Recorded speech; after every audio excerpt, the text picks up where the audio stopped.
Okay, so we are in our 6th week. This is the 11th session of the semester, and I wanted to take from where we left last time here with this diagram and this analysis that we were doing regarding this game that Dasgupta proposed to us, in which we have two people called A and B. Not surprisingly, a lot of the characters in the text are called Anil and Bala, or Angela and Bruno, as we will be seeing in chapter 5. And the idea is that in this bargaining game, if you remember, A has an asset that is worth $4, and B has some skills to get that asset to be useful, and it could be traded in the market. And with the skills of B and the asset that A owns, something called X could be produced and taken to the market and sold for $8. And the question that I was posing to you was, how would you get A and B to sit down and be interested in doing business together? Okay. And we talked in various occasions that they could reach different agreements in which they could enter in a mutually beneficial transaction and both be better off, or at least one of them could be better off without harming the other one. And that I just said is key here. The idea that you would need that at least one of the players is better off while the other one is not worse off because of the transaction. Okay. Now, in this particular case, you can imagine that A, who, by the way, you remember, has access to the market only, not B, A could impose by force the transaction to B so that B applies his or her skills to this asset. A keeps everything for him or herself, goes to the market, sell it for $8, and gets all $8. And that's the upper left corner possibility in this diagram. But it would be very easy to realize that B would not be interested in that transaction, because out of the transaction, B could be back to getting $2 for the skills that B owns without getting into this transaction, as opposed to getting ripped off and work for free and A getting everything. On the other hand, you could go to the lower right solution in this case, and that would be, for example, that B by force imposes A to submit A's assets. B implements the skills, produces X, and then B needs to force A to go and sell X in the market, and B get all the $8 and A gets nothing. Again, this possibility probably would not be interesting for A, and therefore A wouldn't be at all prone to get into this transaction.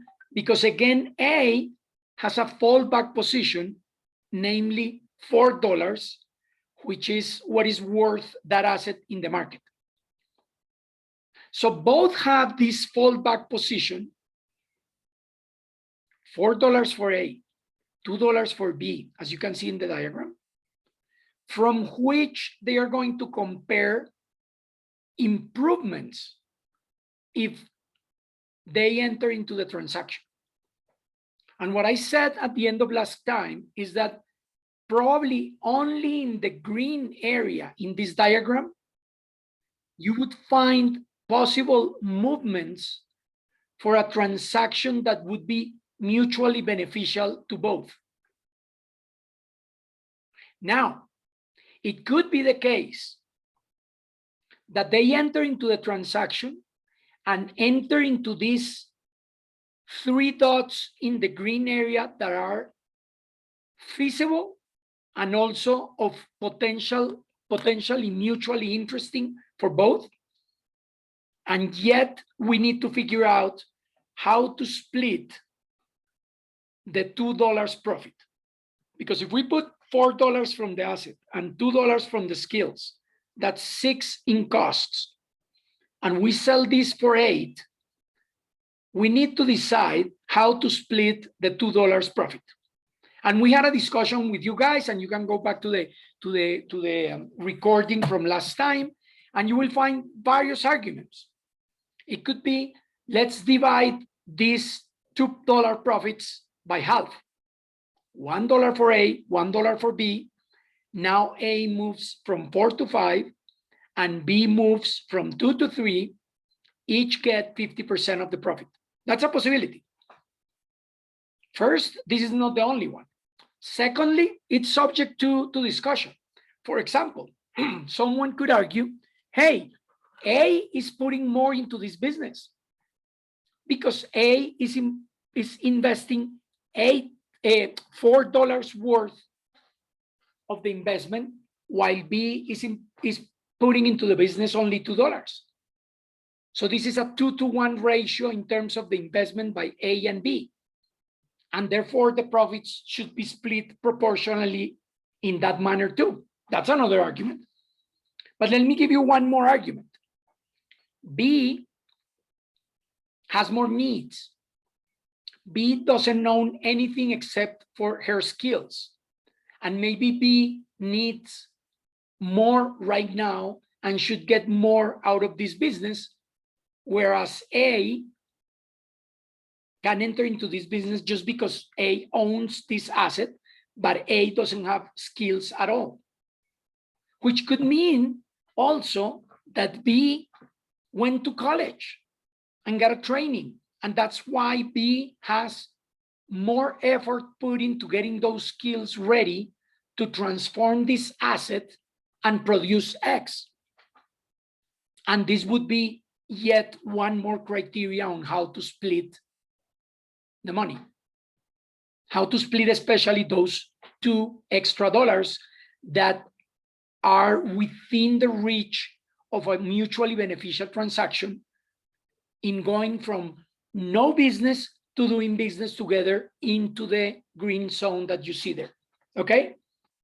So I just laid out 2-3 different criteria that we could use to define how to split the profits from this effort. And I want you to keep that in mind, because now what I want you is to think of previous exercises that we have done, including the exercise of the ultimatum game. So remember, in this case, you have these 2 players, one of them chosen to split, let's say again, $10. Remember, these are your data from your experience. Those $10, and the proposer sends an offer to the responder, and then the responder decides to accept or reject. Okay? And in this graph, if you remember, in the horizontal axis, we have the frequencies of the different amounts that were demanded by the proposers, meaning kept by the proposers. So we saw that by far, 14 of you decided to split the money 50-50, 5 and 5. 2 people decided to keep 4 and send 6. 2 people decided to keep 6 and send 4. Right? And 2 people decided to keep 7 and send 3. Also, these blue bars, which represent the offers that were accepted, you see they were highly concentrated around the 50-50 split. And there were 4 offers of keeping 6 and sending 4 that were rejected. So in total, we had 4 plus 2, 6 offers of keeping 6 and sending 4. And even further, 2 offers of keeping 7 and sending 2. And here again, and in the same manner than in the previous diagram or bargaining situation or game, I want you to think of these 4 keywords that are within the main structure of thought that I want you to apply to all these different things, because we are going to be working with this further down the road as we enter into the domain of environmental issues. Institutions, power, and 2 criteria for deciding how to split the money, if we want to put it that way. On the one hand, the Pareto criteria, which we are going to be working today, and that you already read, I hope, and the different notions of fairness, including John Rawls' idea of fairness and justice. Okay, so here we have that in the ultimatum game, and the reason I wanted you to remember this game is because I want you to think for a second how we talk about institutions in this particular game, which is a very simple game, because then we can extrapolate and extend to others. And in this case, by institutions, the rules of the game that define constraints and incentives. Both. Constraints limit your set of actions. If you think of game theory language, the institutions that define constraints limit your possibilities of actions, your possible strategies. But also the institutions define the incentives. How much is in there for me and how much is in there for the others. So when we think about the ultimatum game, think of the size of the pie. $10 could be one pie, but this game has been played with $100, $1,000. Also, the institutions define who moves when, and these assign constraints to your possibilities. So in this game, the player one, the proposer, decides first, knowing that the second player then has a possibility of rejecting or accepting the offer. And then the institutions define who gets what. And the institutions applied to this particular game of the ultimatum game say clearly that the proposer sends an offer and the responder accepts or rejects. And depending on that, if the responder accepts, then the money is split exactly as the proposer sent. But if the responder rejects, then the money disappears and nobody gets nothing. All that I just said is created by the institutions, which define constraints and incentives, as I am saying, right? And that will guide behavior. That will guide decisions, and that clearly guide how, when we look at this data from you guys from this particular course, is so similar to the majority of ultimatum games around the world. Okay? But also, in my next point, I want you to take into account that institutions also include unwritten words, norms that are not in the law, in decrees, in constitutions, but they, regardless of that, still guide behavior. Norms of what is acceptable and what is not acceptable. Norms defined by cultural practices over years or decades or centuries or millennia that define how you should behave in particular situations. So, for example, the first time that I was invited to come to Japan for a conference, an academic conference, and I got there, some colleagues who were familiar with the Japanese culture and some Japanese scholars too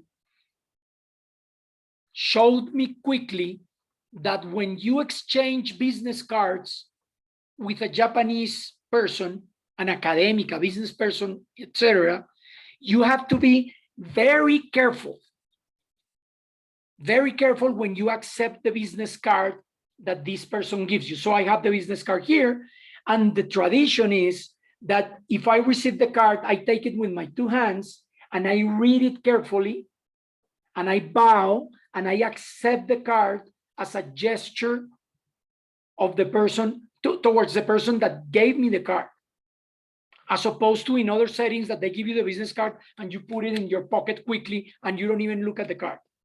That's supposed to be rude in certain contexts.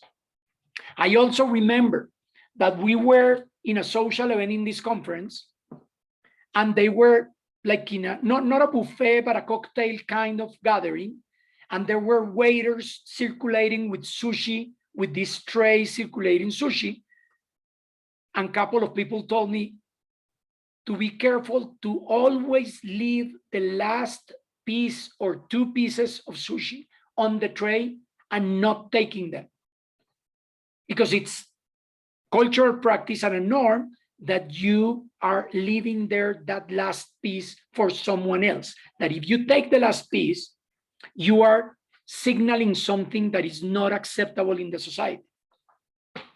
Notice, if I leave those two pieces and I am hungry, I am foregoing utility out of consuming that, for sure. But I am doing a trade-off between violating a norm and getting the benefit or the pleasure to satisfy my hunger to eat that last piece of sushi in the tray. And I will be always putting this into my accounting, in my mental accounting, to balance these constraints, these incentives, and sometimes the incentives are material and monetary, and sometimes these incentives are not. They could be just immaterial, but they could translate into frowning upon me. They could translate in me losing a job. They could translate many things that are worth and are valuable for me. So this is why in the ultimatum game, very unfair offers are rejected pretty much all over the world. I'm not saying systematically or with the same threshold. And in fact, I showed you different results from this large study that we did in different parts of the world. But what I'm trying to say is that the institutions that come from culture, and they come also from rules, and they come also from constitutions, they are going to determine these unwritten rules that will guide behavior too. And they sit, and the ultimatum game is a good sign of these kind of things, on how so frequently we see again and again this pattern in which pretty much nobody offers one and keeps nine. And this is probably why, because the player one, the proposer, is expecting player two, the responder, to reject that offer. And because of that, they don't even try. So it's very rare that people try that type of unfair offers, okay? So when we take into account these institutions that define constraints and norms and incentives. We also have to ask what happens over time and how political systems and economic systems change that, so that we begin to understand behavior also in terms of environmental problems. So let me give you one example. One of the most successful measures to reduce the use of plastic bags was documented in Ireland. Ireland imposed what was called the Plast tax. That was the name, the Plast tax. And if you Google it, you will find very interesting stories.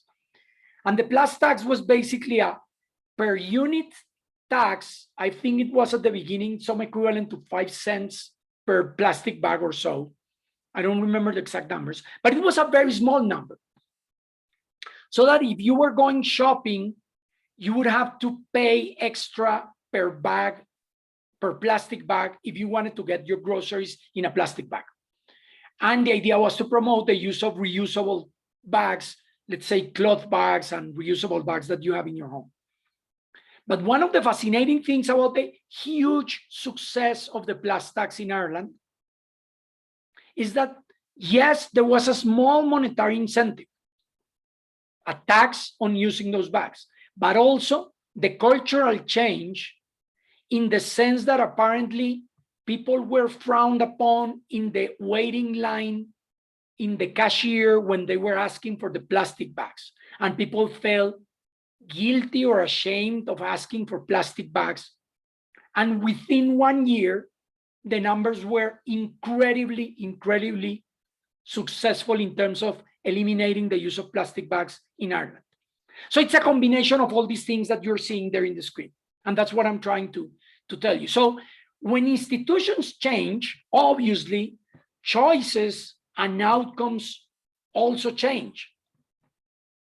So going back to our example of the ultimatum game, you read in chapter 4 that when you have not one responder, but two responders that can accept or lower your offer, then we observe that there is an increase in the acceptance rate and the offers become lower for the responders. So this idea of competition works in favor of the proposers, because now the proposers know that there will be two responders trying to compete with each other to get some money as opposed to nothing. So the proposer expects the two responders to compete, and the responders are also expecting the other responder to accept eventually an offer, and therefore they lower their own fairness threshold, if we want to call it, for accepting an offer of what is considered fair. So fairness here is determined by this institution, and in this case, the institutional change was that now I'm going to bring a third player, and I'm going to put this third player as a second responder, and all three players know that there is one proposer sending one offer to two responders who are competing against each other. And you don't have to call it competition. They are not even told in the instructions that they are competing. They're just told, hey, two of you can accept or reject the offer from one proposer. Go ahead and do whatever you want. And then when you look at the data, and in chapter 4, you can link to the actual paper or see the graph with the results, you realize what happened in that case. That this drove the results towards lower offers from the proposer and higher acceptance rates from the responders.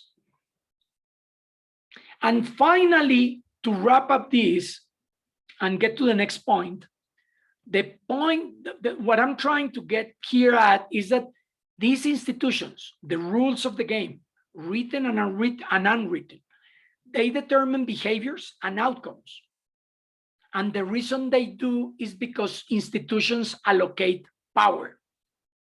So in that example that I just showed you about the ultimatum game, by introducing two responders instead of one, the institutions redistributed power by giving more power to the proposer and less power to the former responder, because now that responder is competing with another responder who are now less powerful in the transaction.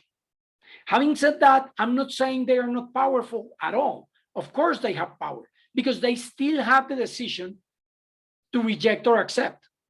But the rejection and acceptance in that case is also subject to what the other responder is going to do.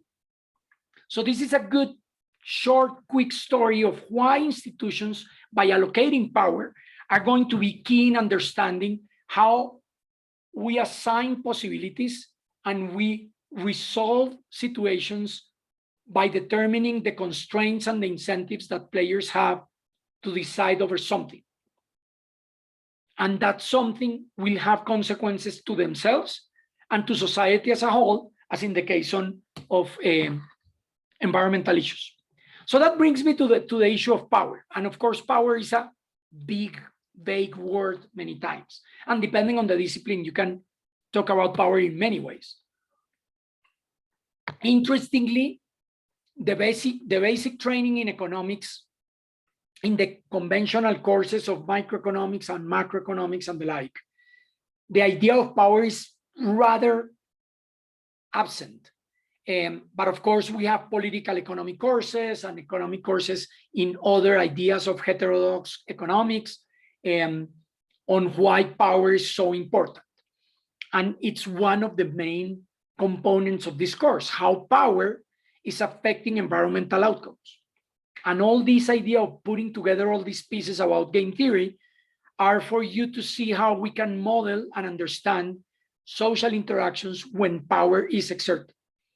So the definition we are going to be using is this one, in understanding power as that ability to do and get things we want in opposition to the intentions of others.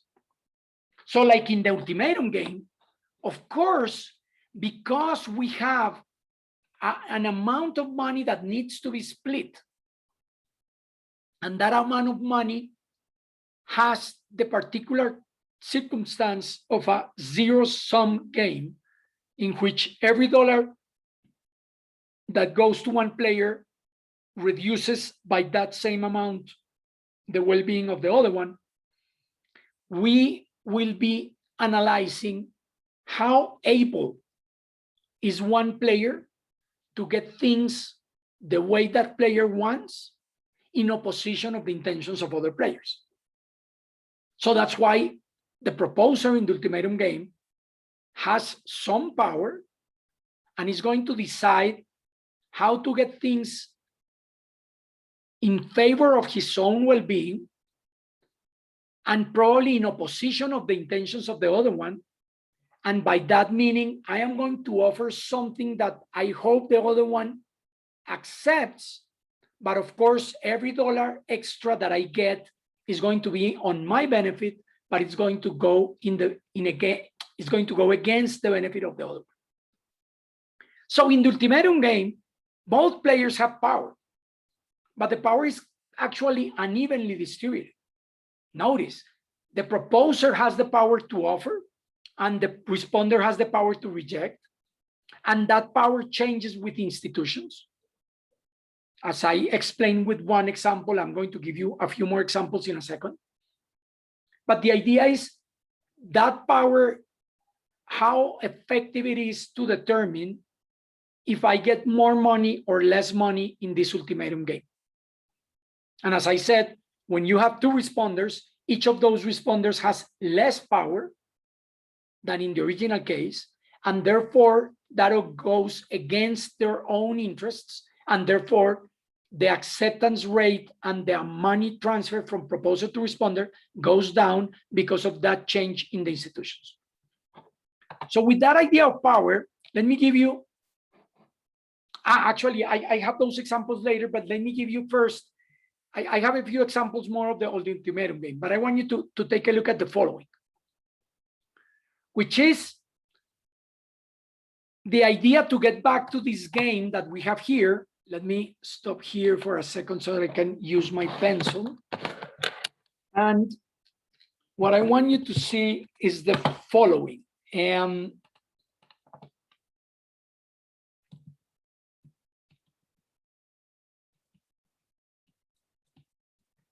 Oops, hold a second.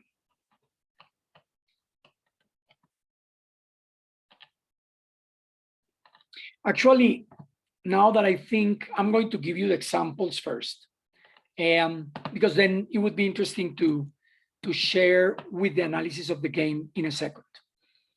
So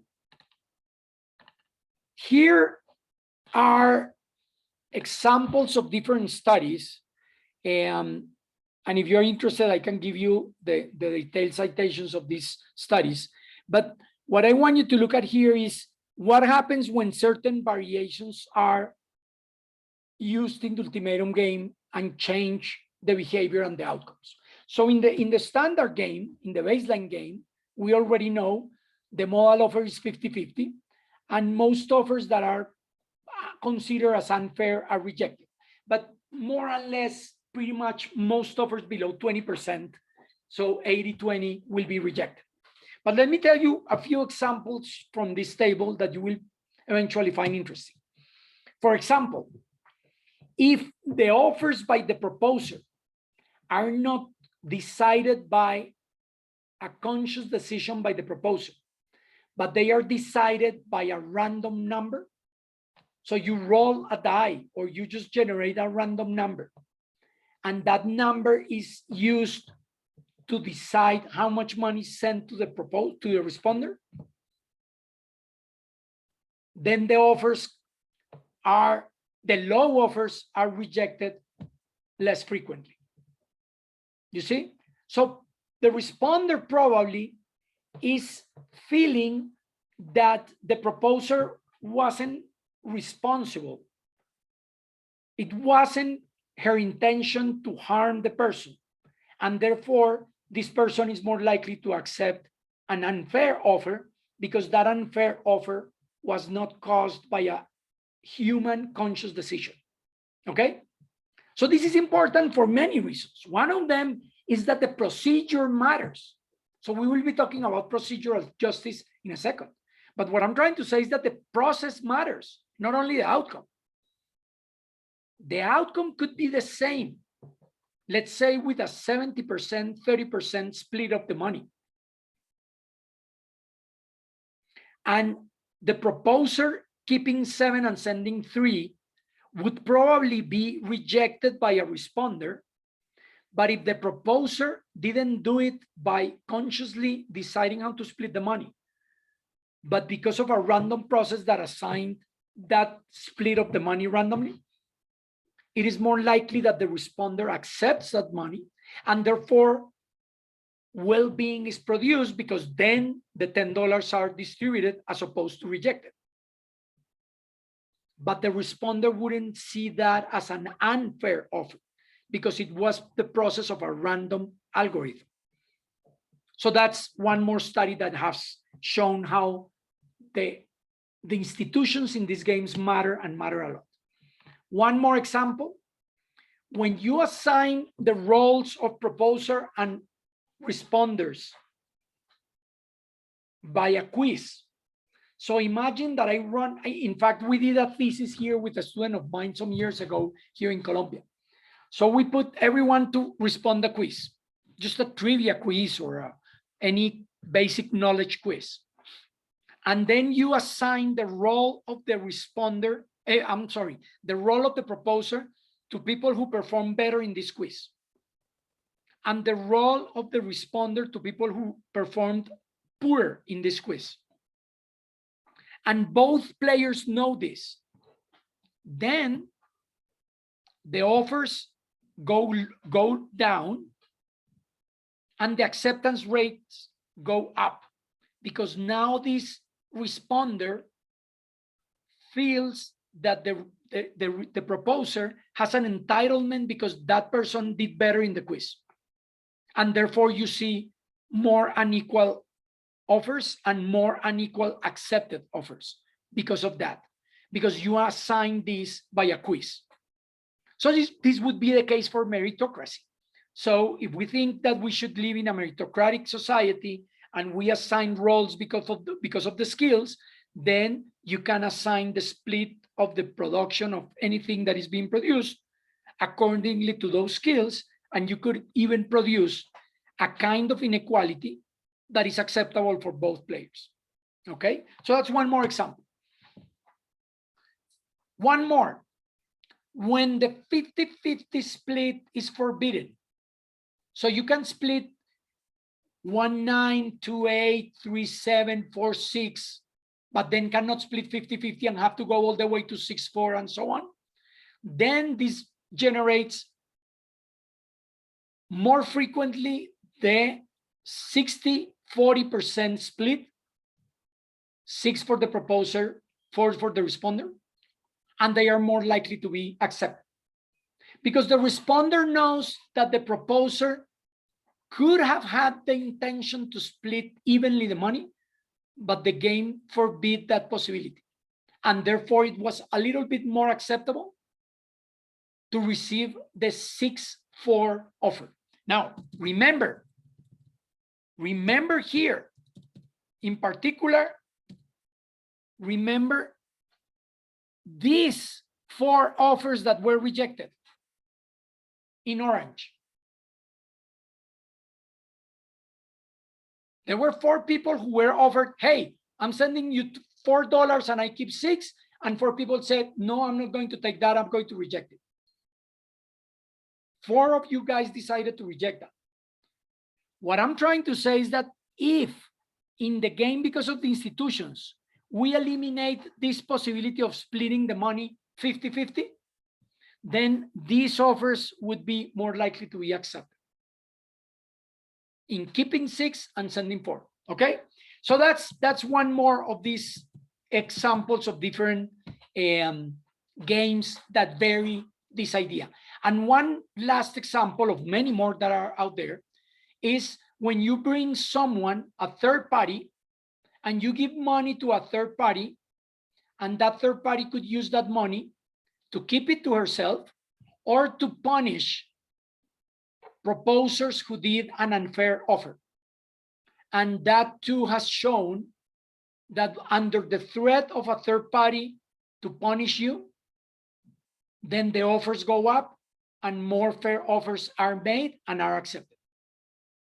But notice, here's we have here a free rider problem, because this third party has no interest. It doesn't have skin in the game, because this third party is not getting any of the $10 being split.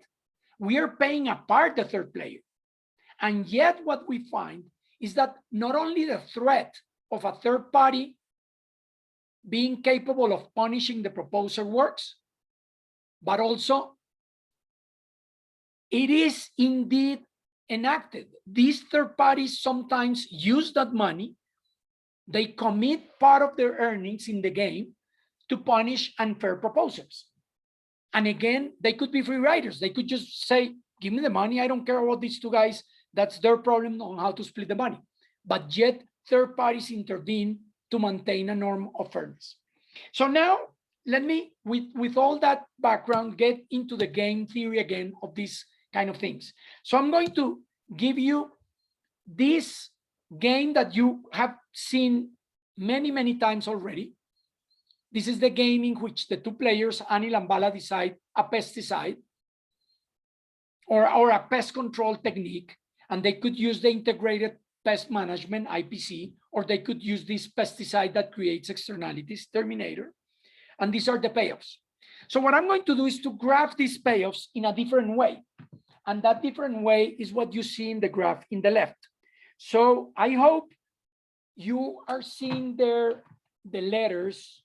I try to put them in the largest possible way, so that if you remember, this game has a Nash equilibrium, and that Nash equilibrium is precisely this TT. So, oops, sorry, let me go here. This is the Nash equilibrium, right? And we know that, we can prove that, why 2-2 is the Nash equilibrium.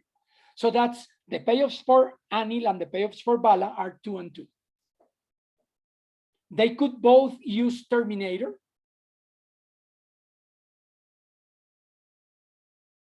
And end up with 2-2, or they could both use this integrated pest management technique, and they would end up better off, both of them, at 3-3. But they could also decide in the opposite direction and the other one, and they would end up at a 4-1 situation or 1-4 situation that you can see in that map, in that payoffs map in the left. Okay. What I want you to think now is the following. Yes, for sure, and we went over this for a while already, this particular situation is better for society because it reduces the externalities and we produce the maximum possible well-being. This is the largest cake we can produce because it's 3 by 3, that's 6, right? And 6 is the maximum payoffs that we can produce for all society. Notice, that's better than 5, that's better than 5, and it's better than 4. If you want to think about this in other ways, just think of the area of the rectangle that we are talking, and definitely the largest rectangle that we can produce is this, right? Okay, now with that in mind, what I want you to think is the following. First, think as if you were one of the players. Let's say Anil in the horizontal axis. But also think as if you were a social planner who needs to decide what to do in terms of these different outcomes. And I'm going to ask you in a quick poll with 2 questions. How would you rank from highest to lowest these different 4 outcomes? These different 4 outcomes. So this one, or this one, or this one, or this one, which are these different 4 in the matrix, depending on the position you have to evaluate what would it be best for you and what would be best for society. Okay, so with that, let me put this poll for you here. And here it is with 2 simple questions.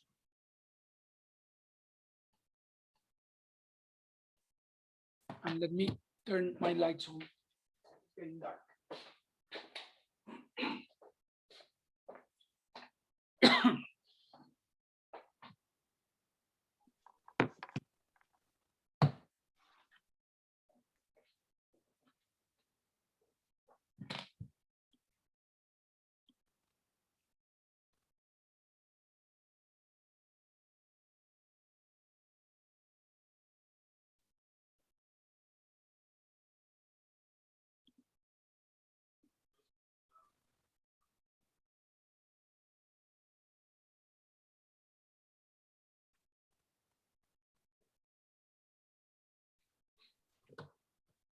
So I have already here 9 votes. Let me stop here for a second, pause this. So here, let me show you your own answers right there. Let me see something here.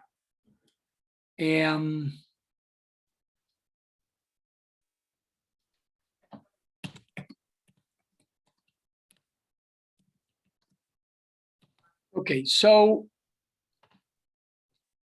here you can see, you're seeing the results, right? You can see them in the screen? No? Oh, hold a second. Here. Okay, how about there? Okay, so notice 12 of you, if you were Anil, would prefer, let's say the ordering of 57% of you is that this would be first, then I would be second, and then IT would be third, okay? That's what 57% of you decided to choose as the best ordering if you were Anil, okay? And the second I'm going to put it in another color because it's interesting. I'm going to read in this blue. The second ordering by 4 of you was that you would prefer to be here. I'm not sure why. That would be very generous towards Bala. Then second would be here. And third would be here. Or it could be the case that these people who answered that, these 4 people, maybe were reading the graph backwards. But in any case, it looks like this particular, I'm going to do it in another color, in black. This particular situation seems to be in second place. And then for the majority of you, in first place would be to get 4 and then 1. Okay, so in that case, if you're thinking from the standpoint of your own well-being, your personal well-being, you are favoring this particular situation in which you get 4 and the other player gets 1. And we are sacrificing as a society a bit of well-being because 5 is inferior to 6. But again, 4 is better than 3 in terms of your own well-being. Right? Now let's look at the second question, because if you're a social planner, notice how the majority of you, and I'm going to do that with another color, let's put it in green. This would be first place. If you are a social planner, I'm going to put this as social planner first. Then TI, this would be second as a social planner. And then IT would be this third as a social planner. And of course, as a social planner, you want to put the overall, the global well-being on top. Then you have to decide how to favor Anil or Bala in the ordering, in the social ordering. And I haven't told you anything about Anil and Bala. But I'm pretty sure that if I had told you an extra piece of information about Anil or Bala, that ranking in terms of being the social planner would change depending on whether Anil is a poorer person, or Anil is a more skillful person, or Anil is a person of a certain education or background that could change your perception of how you would order these possibilities of producing the 3-3 outcome as opposed to 4-1 or 1-4, and definitely avoiding the 2-2, which is the worst for society, right? That is because we are accounting for the earnings of everybody, including the externalities out of using this pesticide that creates pollution. So with that, now we get into how we use what is called the Pareto criteria to evaluate these kind of things. So in this case, again, the same game that we were having here, what I want you to keep clearly in mind is how we use this criterion based on Wilfrido Pareto's developments of the analysis of public policy, which is very influential today in many domains. And it's the idea, as I said in the introduction, that if you are in a situation in which nobody can be made better off without harming at least one person in the group, that means you can make a Pareto improvement.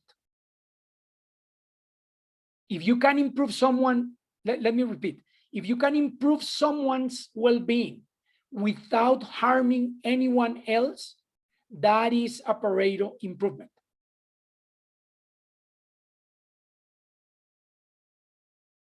And That's what we would call a Pareto dominance, meaning a situation dominates another one in terms of Pareto. A situation dominates another one if that situation improves the well-being of at least one person without harming the situation of anyone else. Okay? So that's using the Pareto criterion, one important piece of information, one important tool for evaluating different situations, different scenarios. When a situation Pareto dominates another one, is because that situation improves someone without harming anyone else. Okay? That means that with that criteria, we can think of Pareto efficient allocations.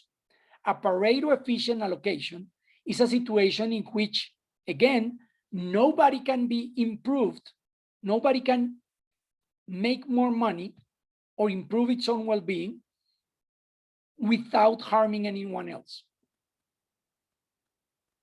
If you are in a situation in which you cannot improve the well-being of someone without harming at least one more person, it's because you are in a Pareto efficient situation. So we are going to see that with these examples in a second. Okay? So let me start with any of you here. Let me see here from the list who is here in the list. Let's say Michelle. Michelle, are you there? Michelle? No? Okay, let me then go to Ogechi. Ogechi, are you there?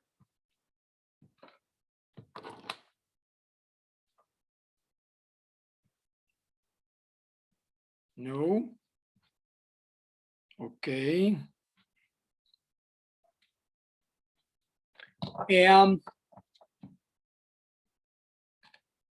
I see someone in the chat. Mic isn't working. Okay, so let me, since I assume you are listening, Ogechi, let me put it to you and then you can type in the chat your answer. I'm going to call these 4 situations in the following way. I'm going to call them A, that's too small. Let me do it larger. A, B, C, and D. Okay? And I want you, Ogechi, to be situated in A. And I want to ask you if, based on what I just explained, A is a Pareto efficient allocation. Yes or no?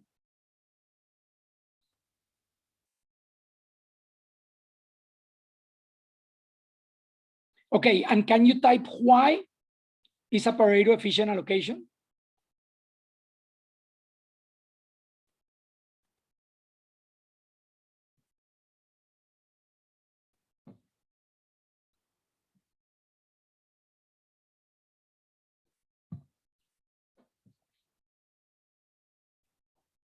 So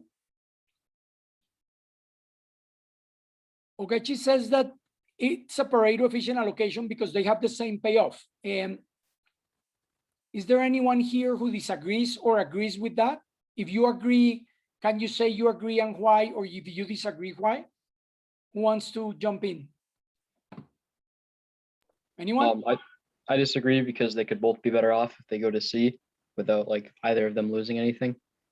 Exactly. So I hope, Ogechi, you follow that because Joseph just described the point.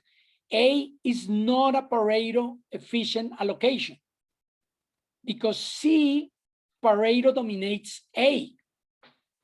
I can move from A to C, and as Joseph said, I can improve at least one person. In fact, I improve both, but at least I can improve one person without harming another one. Because both move from 2 to 3, right? Now, I am going to now choose B, right? So let's think about the point B, in which Anil makes $4 and Bala makes $1. And I am going to ask another person if B is a Pareto efficient allocation, yes or no, and why. So let me try with, I already tried Michelle. Ogechi already gave his answer through the chat. Let's say then Harrison. Harrison, are you there? Yeah, I'm here. So what about B? Is it a Pareto efficient allocation? I think it's more efficient than A, but I think it's not the most efficient option. So can you develop, but and again, I'm not talking about efficiency in general, sino Pareto efficiency. But go ahead, try with that argument. Well, I was gonna say there are more total. Actually, no, it's the same total gains. I'm gonna say no, it's not Pareto efficient. So if it is not, then you are capable of making someone better off without harming the other one. Can you from B? No, because Anil's not gonna make as much if he switches to C, Exactly. A, or D. Exactly. And that's why B is a Pareto efficient allocation. Because in B, I cannot improve someone without harming the other one. Right? Mm-hmm. So, same thing for D. If I am sitting in D, I cannot improve anyone without harming the other one. If I move from D to C, yes, I change the well-being of Anil from 1 to 3 or to 4. But that is going to come to a cost to Bala because Bala is going to decrease his own well-being because it's already in 4. So notice here we have something that is key to our analysis is that this is Pareto efficient, this is Pareto efficient, and this is Pareto efficient. In all those 3 cases, B, C, and D, you cannot improve anyone without harming the other one.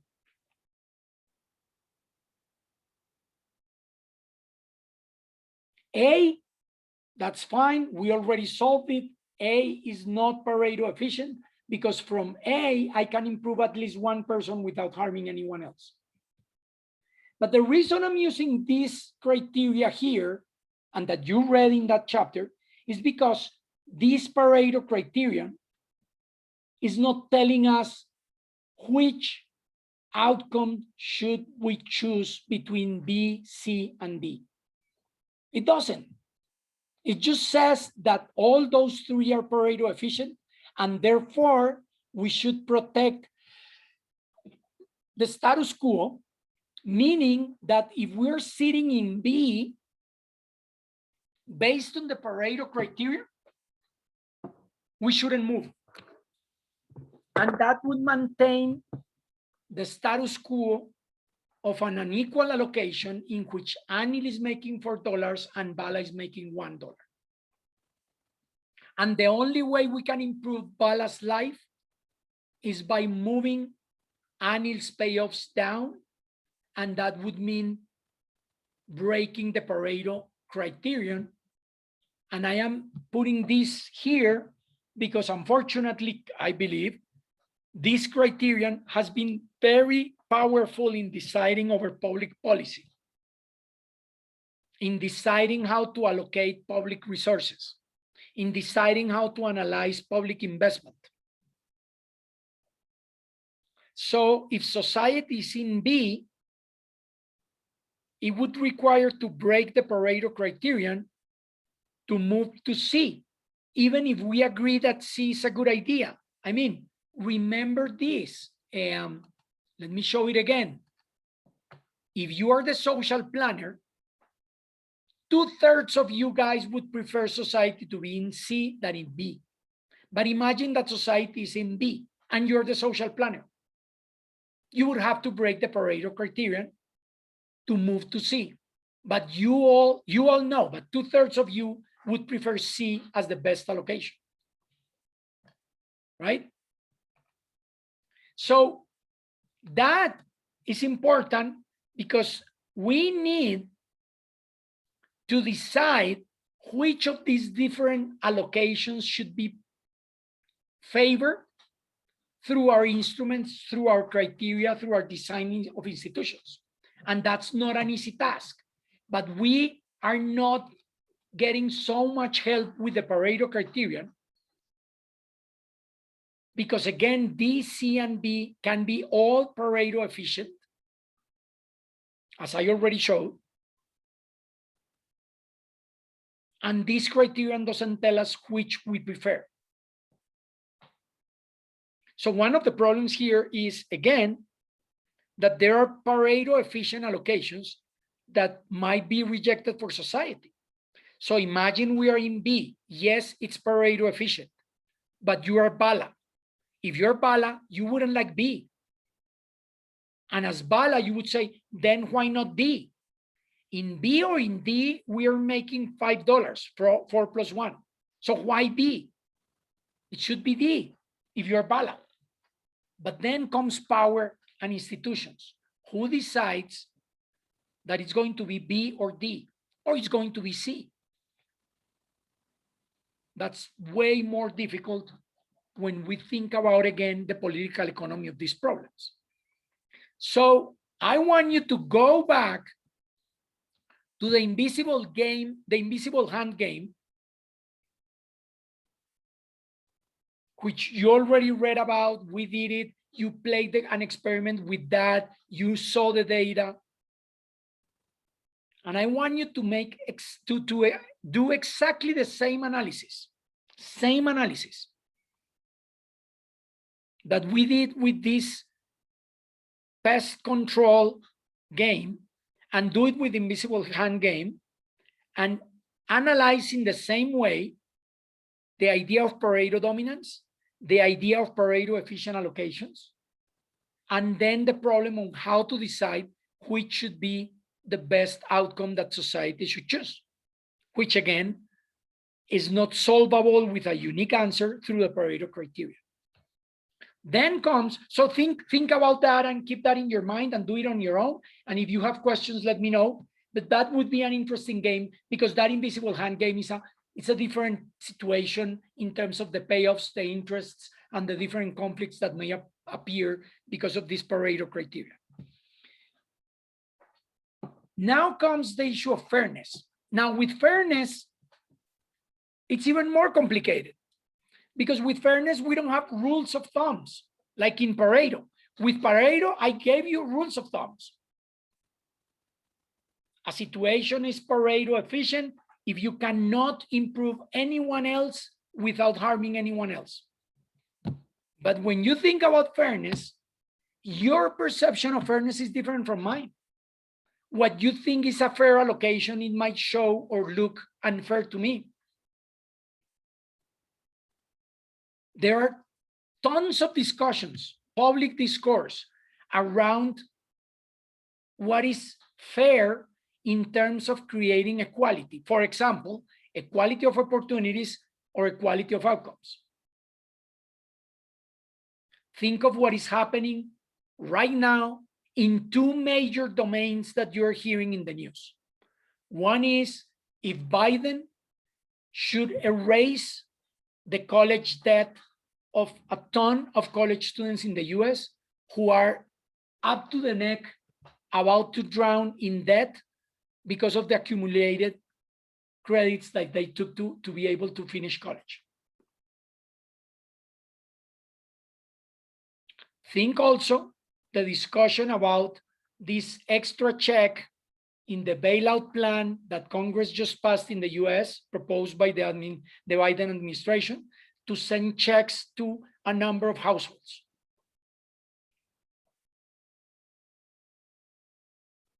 So you could create a more fair society, for example, by improving the equality of opportunities, let's say subsidizing education. Or you could create more equality of outcomes by subsidizing a basic income check for certain households, or subsidizing housing, for example. So you are giving at the end the solution, or you are giving at the beginning by giving education. And that's not an easy discussion. It's a complex discussion. Some people believe that it's better to equalize opportunities and then let people on their own. So everybody gets a fair education. And that's what basically the public education system does. Let's give everyone access to free primary and secondary education, K to 12. And after that, they are on their own and see what they do with those skills.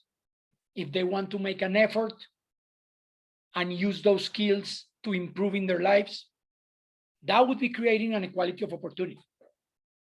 But at the same time, we have also actions to improve the quality of the outcomes at the end.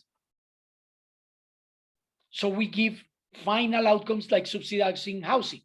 So instead of saying, okay, I'm going to help you with education, and then you will be on your own, make more money, improve in your company, get better salaries, and then you can buy a house. Instead of that, we say, okay, it's better to create equality of outcomes at the end. Let's go and give free housing to everybody that doesn't have housing right now, regardless of the reasons of why that happened. And these are the debates between the left and the right, between libertarians and in the left, those who are in favor of subsidizing outcomes, or those who are in favor of subsidizing opportunities, and those who are in favor of subsidizing nothing. So in the libertarian position, don't give anything to anyone, just let them on their own and put the rules of the game as clear as possible, that this is a blank slate and the table is leveled. Everybody should be on their own and the best ones should come above. And if you don't do your own effort, then you wouldn't come up because you decided to, would be the discourse of the libertarians. And that will have to do with the discussion about how to allocate resources. And again, as we move forward in the course, how to allocate decisions in terms of environmental outcomes, with one major caveat. The fact that I give free education to a person is going to be benefiting that person mostly, and probably, if anything, that person will not harm anyone and eventually will benefit others if that education served that person created jobs and created better opportunities for others. But in the case of environmental issues, the problem is that whatever I do with one player is going to harm the other players because of the externalities. And that's the problem of the pest control, as opposed to planting cassava or planting rice. So that's going to make a major difference depending on who you are affecting with your actions when you are giving more equal opportunities or you are getting more equal outcomes at the end. Because when we talk about opportunities or outcomes in terms of environmental issues, it's also going to make a major difference. And especially if there are externalities involved. Like, for example, subsidizing countries who are creating most of the pollution. Should we be doing that? That would be unfair for some. They should be held accountable instead of being subsidized because they are the ones causing the harm. Right? So let me run quickly another poll here and see what would you think of the following. Wait, ¿qué se hizo? Wait, I don't find it here. Here. 2 questions about exactly this unfairness. Here they are.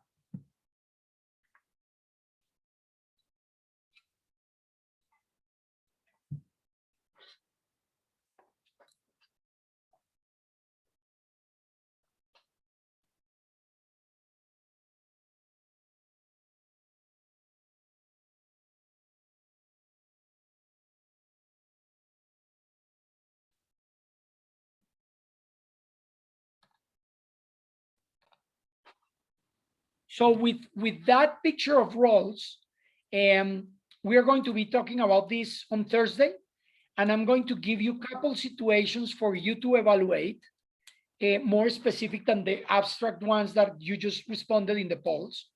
And I hope that with that idea of the Pareto criterion and the fairness different reasonings, we can continue working with how to evaluate how we are going to address environmental issues.